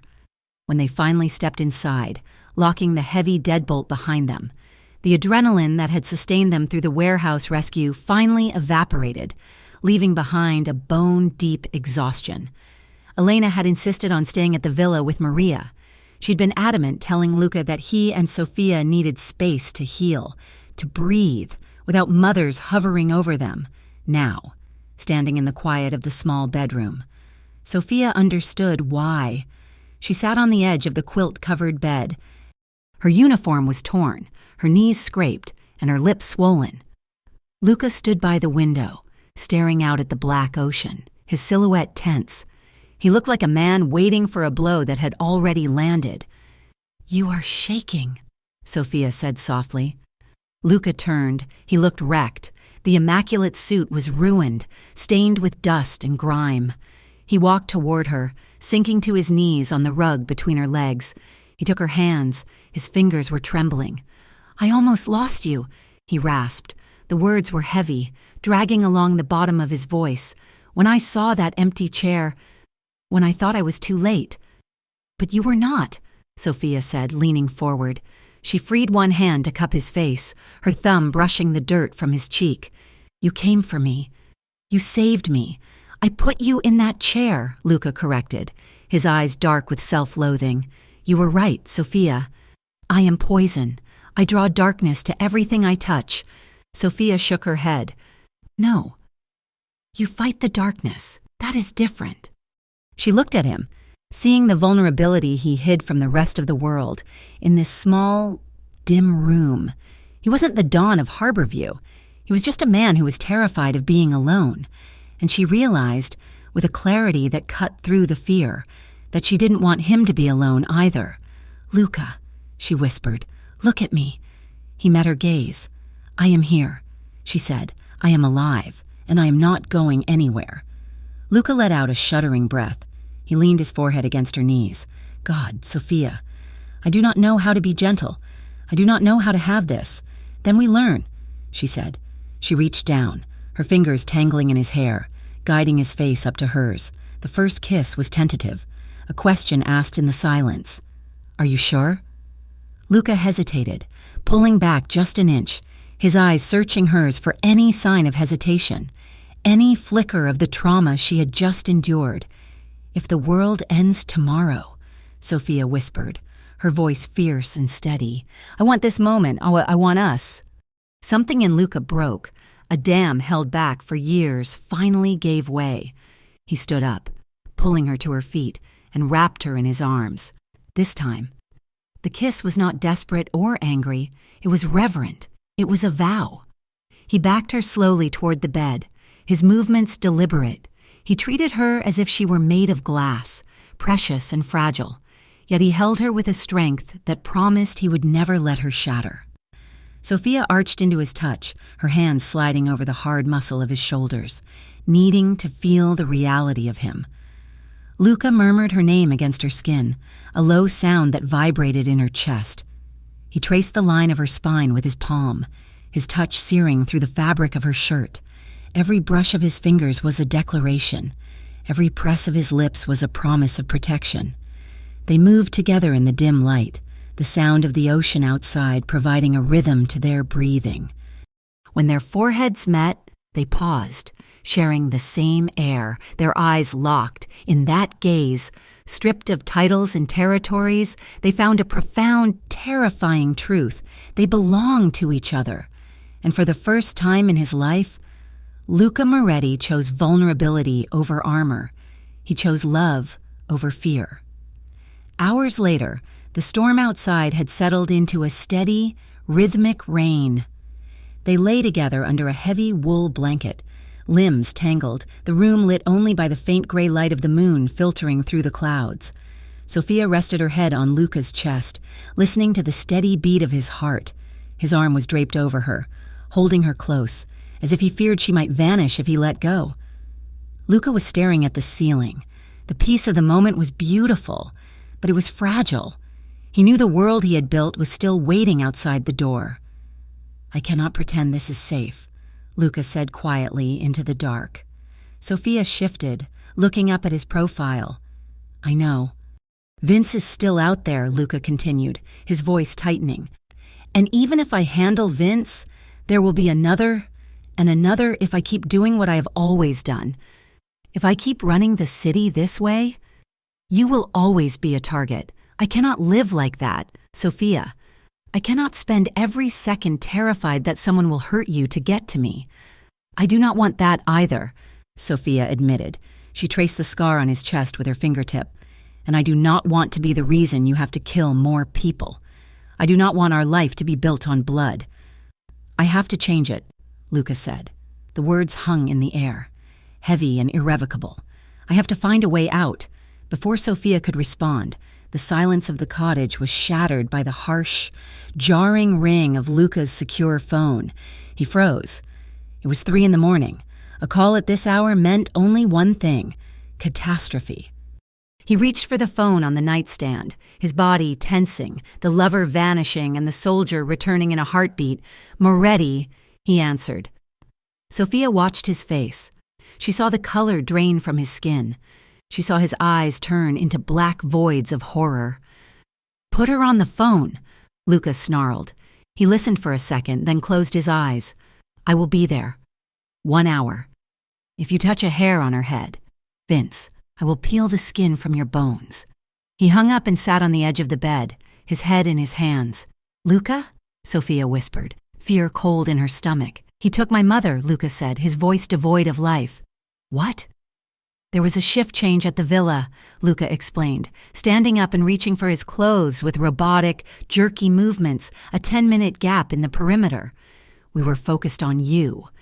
We were focused on the warehouse." Vince doubled back. "He has Elena." "Oh my God!" Sophia gasped, scrambling out of bed. "Where?" "The docks," Luca said, strapping his holster back on. "He wants a trade. Me for her. He wants to kill you," Sophia said, stating the obvious. "Yes," Luca said calmly. "He wants me to surrender. He wants me on my knees, and then he will execute me." "You cannot go alone," Sophia said, grabbing her coat. "I have to," Luca said. "It is my mother." "Sophia, I am coming with you," she declared. Luca spun around. "Absolutely not. You are staying here. I will send Marco to guard you." "No!" Sophia stepped in front of him, blocking his path to the door. "You are walking into a trap. Luca, you are running on rage. If you go there angry, you will make a mistake. You will start shooting, and Elena will get caught in the crossfire. I will get her back," Luca shouted. "You need me," Sophia shouted back. "I know, Elena. I know how to keep things calm, and I know you. If you go alone, you die. If we go together, maybe we can outsmart him. I will not risk you again. You are risking me by leaving me." Sophia grabbed his arms. "Look at me, Luca. We are in this together now. You said you wanted to change. You said you wanted a way out. This is the test. Do not go as the boss. Go as the man who wants a future." Luca looked at her. He saw the fire in her eyes, the same courage that had made her pay a stranger's cab fare. She was right. He was blinded by fury. He needed her light to see the path. "Fine," he said through gritted teeth, "but you stay behind me. You do not speak unless I tell you. And if I say run, you run. Do you understand?" "I understand," Sophia said. The docks were a graveyard of rusted metal and black water. The industrial floodlights cut through the mist, creating harsh pools of yellow light on the wet concrete. The smell of diesel and rotting fish hung heavy in the air. Vince Lazzaro stood at the end of a long pier. He had Elena gripped by the arm, a gun pressed to her temple. Elena looked terrified, but she stood tall, her dignity intact even in the face of death. Behind Vince, 6 of his men stood with rifles raised. Luca walked down the pier, his hands held out to his sides to show he wasn't holding a weapon. Sophia walked 2 paces behind him, her heart hammering against her ribs like a trapped bird. She felt the tension radiating off Luca like heat from a furnace. Luca's men were positioned behind crates in the distance, a silent perimeter, but they couldn't fire. not with Elena so close to the edge. So, the king of Harborview finally descends, Vince called out, his voice echoing over the water. And he brought his girlfriend. How romantic. Let her go. Vince, Luca said, his voice steady. This is between us. It became between us when you took my territory. Vince spat. Kneel. Luca. Luca stopped 10 feet away. He looked at his mother. Her eyes were wide, pleading with him not to do it, not to sacrifice himself. I said kneel, Vince screamed, jamming the gun harder into Elena's head, or I paint the dock with her brains. Luca's hands twitched. Sophia saw the shift in his stance. He was calculating the distance.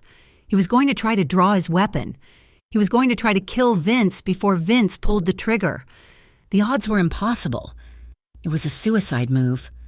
Sophia stepped forward. She placed a hand on Luca's arm. His muscles were rock hard, vibrating with the urge to kill. Luca, she whispered. He didn't look at her. His eyes were locked on Vince. Look at me, she pleaded softly, slowly, agonizingly. Luca turned his head. He looked down at her. Remember the peace, she whispered. Remember the promise. Do not become him. There is another way. She squeezed his arm. She was reminding him of the man he wanted to be, the man who drank tea in the kitchen, the man who wanted to build something legitimate. Luca took a deep breath. The red haze of rage receded, replaced by a cold, sharp clarity. He looked back at Vince. I will not kneel, Luca said. Vince's finger tightened on the trigger. Then say goodbye to your mother. But, Luca continued, raising his voice, I will offer you a deal. Vince hesitated. What deal? Luca reached into his jacket slowly. Vince's men flinched, raising their rifles.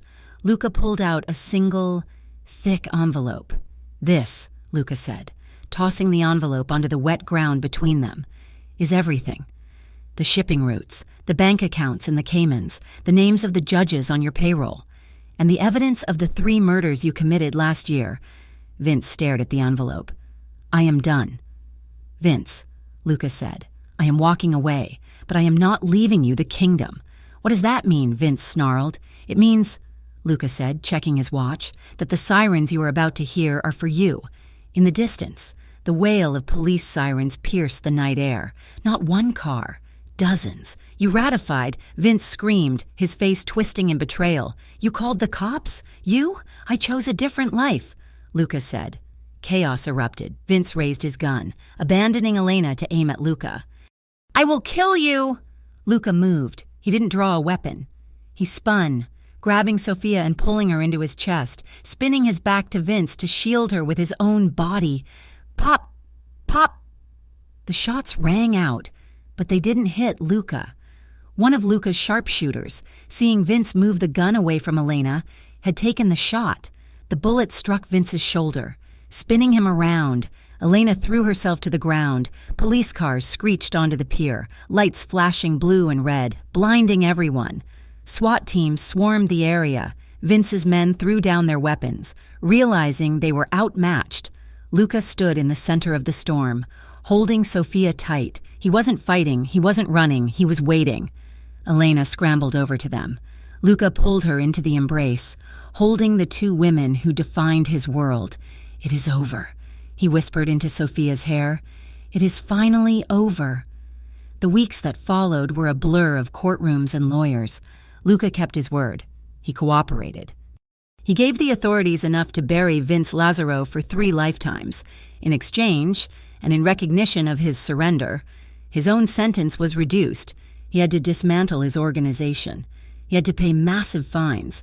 He had to serve time under house arrest and probation. The empire of the Obsidian Tower was dissolved. The illegal shipments stopped. The men in dark suits were let go.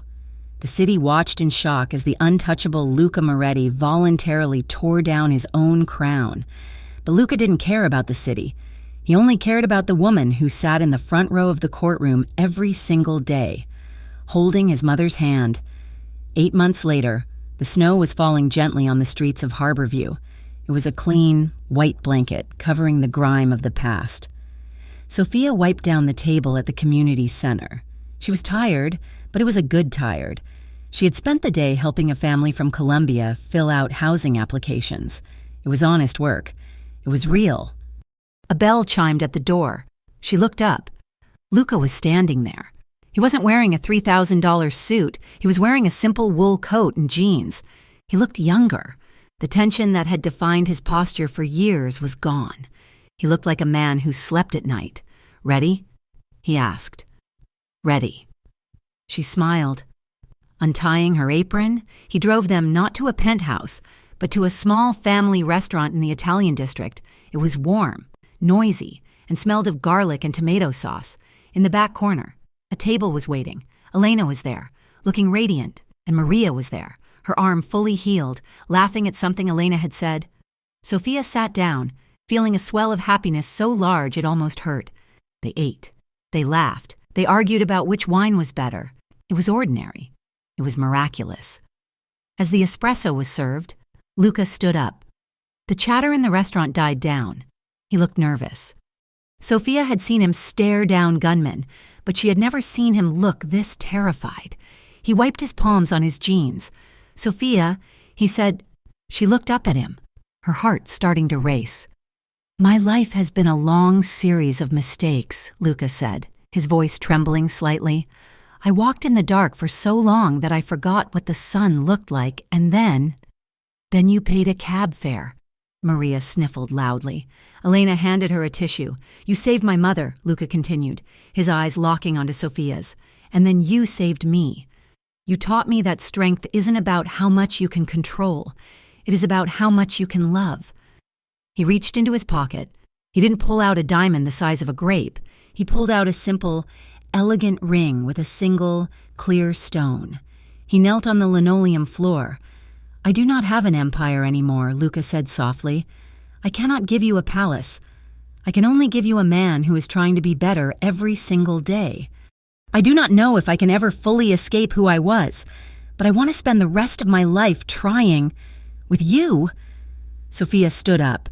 Tears were streaming down her face, hot and fast. "Sofia Ramos," Luca asked, "will you marry me?" "Yes," she whispered, then louder. "Yes, yes." Luca let out a breath he seemed to have been holding for months. He slid the ring onto her finger. It fit perfectly. He stood up and pulled her into his arms. The restaurant erupted in applause. Elena and Maria were hugging, crying, making a scene, but Sofia didn't hear them. She only felt Luca. She pulled back to look at him, cupping his face in her hands. He kissed her. It wasn't the kiss of a desperate man in a rainstorm. It wasn't the kiss of a fugitive in a safe house. It was a kiss of hope.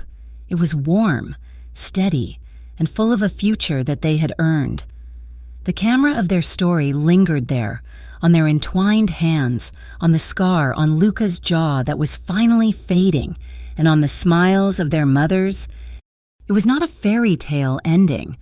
The shadows were still there, at the edges of the frame, but in the center, in the warm, golden light of the restaurant, there was love, and that was enough.